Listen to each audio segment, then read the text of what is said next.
Welcome to the Deep Dive. Today we are plunging into, well, a really fascinating and incredibly important topic for anyone interested in emerging markets. The state of Nepal's tourism sector in 2025. And this isn't just about, scenic beauty. For Nepal, tourism is an absolute economic powerhouse. Absolutely. We're going to unpack an in-depth analysis from Alpha Business Media today, really try to understand what's happening on the ground, and importantly, what it means from a business perspective. And getting those nuances right is crucial because, as the source material highlights, tourism is, well, you could argue it's the backbone of Nepal's economy. Yeah. It's a huge source of foreign exchange, brought in $471 million in 2023 alone, plus significant government revenue, and maybe most importantly, jobs. Right, the employment factor. Huge employment, both direct, like the 12,100 jobs in aviation, the source mentions, and then indirectly, over 381,200 jobs across the whole economy through that multiplier effect. So our mission here in this deep dive is really to cut through all the detailed reports and figures and try to figure out, is Nepal's tourism genuinely heading for a renaissance, or is it facing, prolonged stagnation? Okay, let's unpack that central question right away then. The article really stresses just how vital this sector is. It estimates its GDP contribution in 2024 was somewhere around 6% to 6.7%. Yeah, a significant chunk. And historically, it's been key for things like poverty reduction, promoting more equitable growth across the country. And what's fascinating but also concerning is that this high reliance, while showing its importance, it also makes Nepal's economy quite vulnerable. Exposed to shocks. Exactly. We've seen how things like pandemics, obviously natural disasters, even internal stuff like, say, airport upgrades can hit really hard. Right. So the recovery effort we're looking at for 2025, it isn't just about getting arrival numbers back up. It's really about strengthening the country's overall economic resilience. The source does mention, positive global tourism forecast for 2025. UN tourism apparently predicts a year significantly better than 2024 globally. Okay, that's good news. It is, but, and this is the key thing the article points out, Nepal faces its own very distinct internal and external hurdles. These kind of complicate that global optimism. Okay, let's look at the numbers the source gives us then. Okay. Because they do paint a picture of recovery, but like you said, maybe with some mixed signals, especially as we got into 2025. Right. So the overall trend looks positive initially.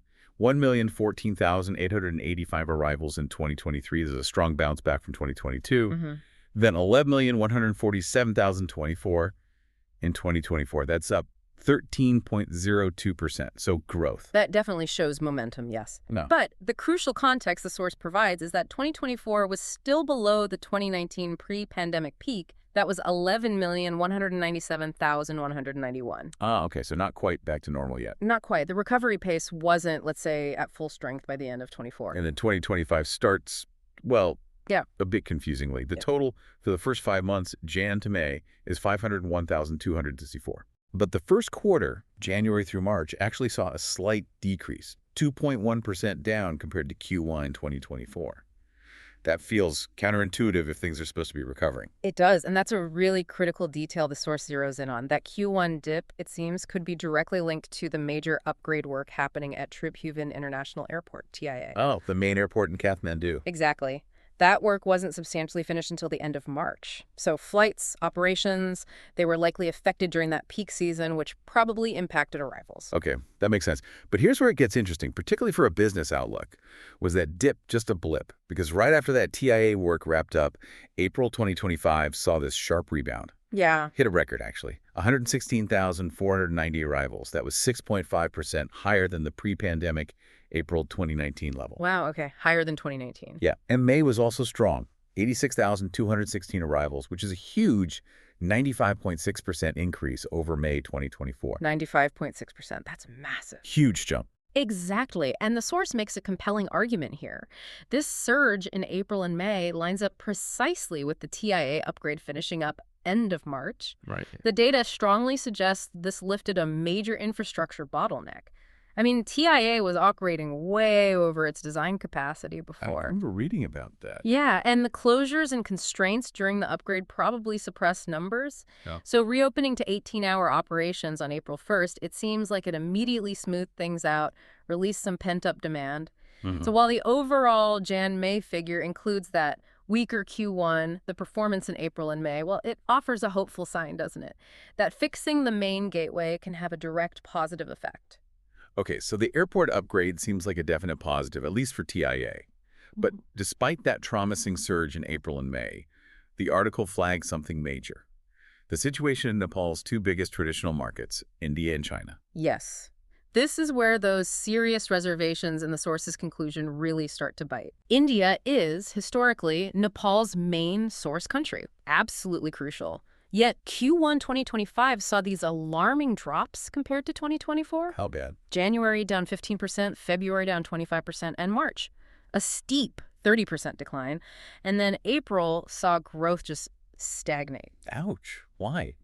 Does the source say? It lists very specific unresolved issues, things like China suspending the popular Kailash pilgrimage route that used to go via Nepal, safety concerns maybe amplified by some recent road and air accidents getting publicity, and a noticeable hike in airfare prices from India. So concrete problems. Yes, these aren't abstract economic trends. They're specific issues hitting visitor flow hard from the most important market. They need targeted solutions. And China, the second biggest market. Is it picking up the slack? Unfortunately, no. The total arrivals from China for January to April 2025 were actually lower than the same period in 2024. Lower, even with things opening up. Yeah. The source attributes this weakness to a few things. Maybe an economic downturn within China itself affecting people's outbound travel plans generally. High air travel costs to Nepal again. And also, a perception reported in the source that the big Visit Nepal Year campaign focused on China.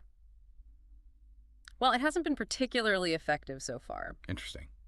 Any reason why? Well, the source observes that while it's tied to a diplomatic anniversary, there's a view within the analysis that this campaign might also be seen as serving China's broader geopolitical and economic interests in the region that could potentially, overshadow its immediate tourism impact for Nepal itself. Right.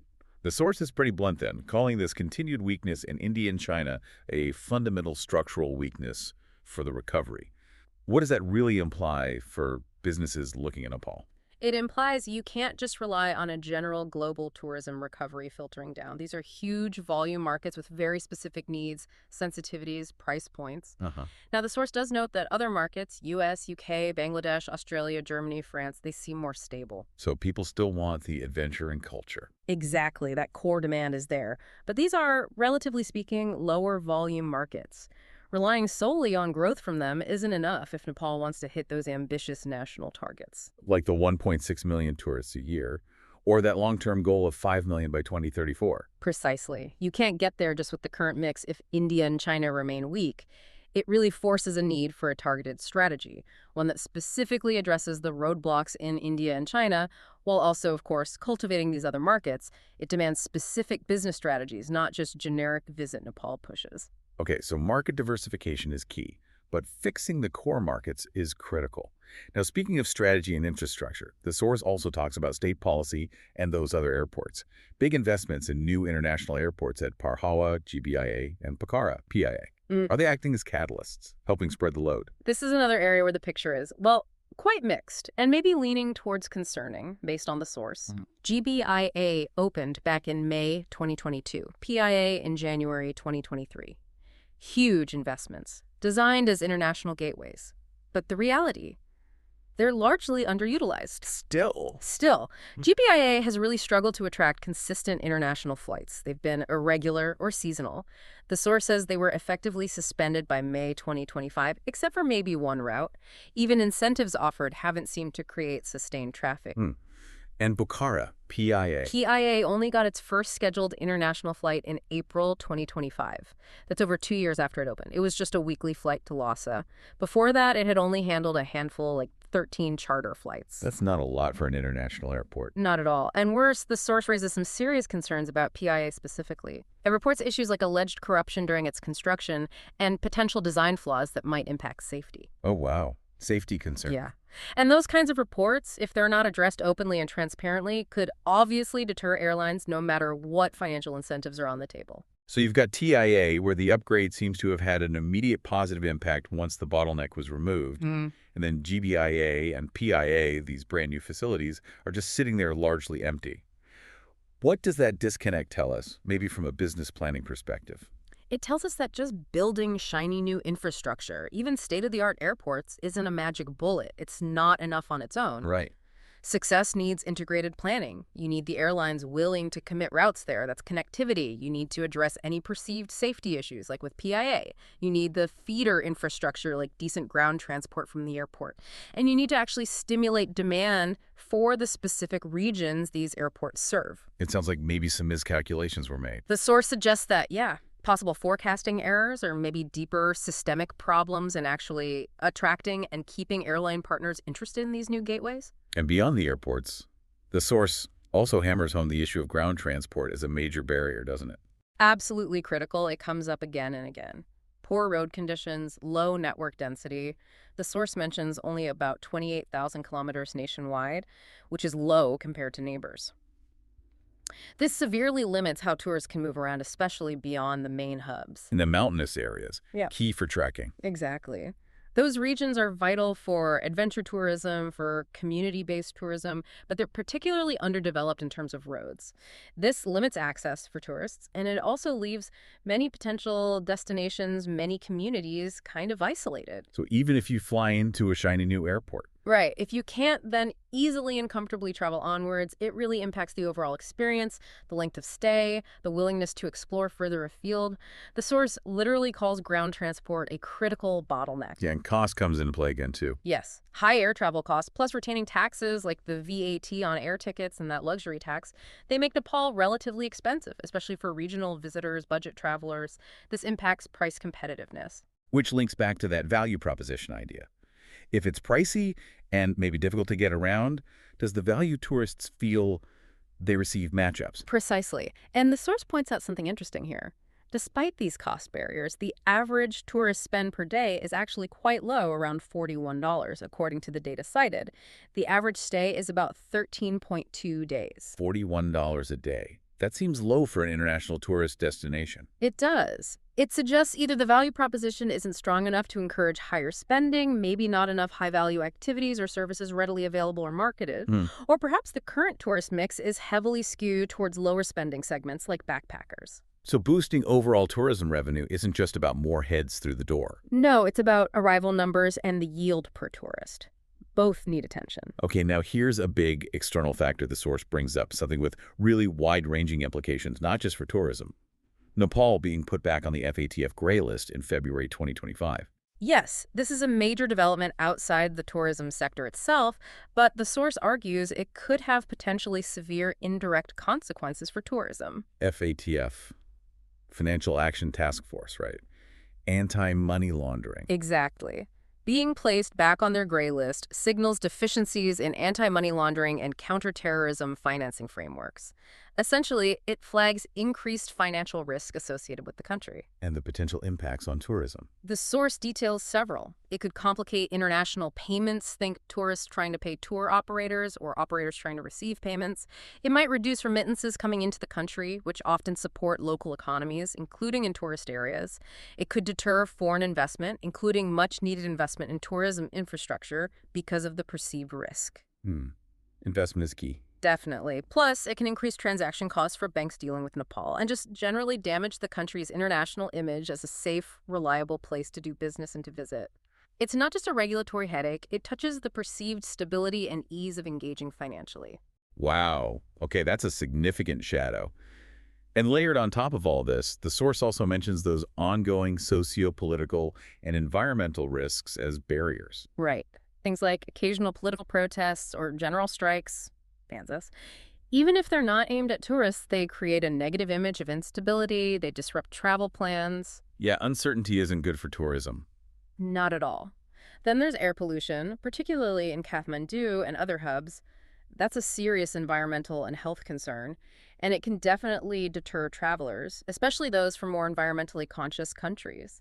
And of course, the ever-present risk of natural disasters like floods and landslides adds uncertainty and can damage vital infrastructure.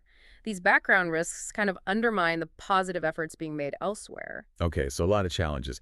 But amidst all this, the source does point to some areas where Nepal seems well aligned with current global trends in what tourists are looking for. Yes, absolutely. This is where Nepal's core strengths really shine. The source talks about the growing global demand for adventure and trekking Everest, Annapurna. There's still huge draws. Uh-huh. Also, deep cultural immersion, genuine interaction with communities, wellness tourism, yoga, meditation retreats, and crucially, sustainable and ecotourism. That was a big one now, isn't it? Huge.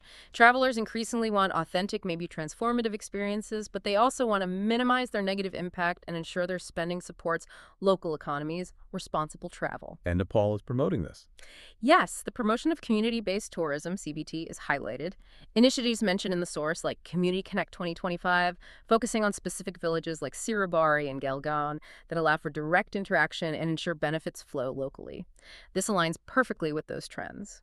If these kinds of initiatives can be scaled up and marketed effectively, they could be a really powerful differentiator for Nepal. It sounds like the policy intentions are generally pointing in the right direction then.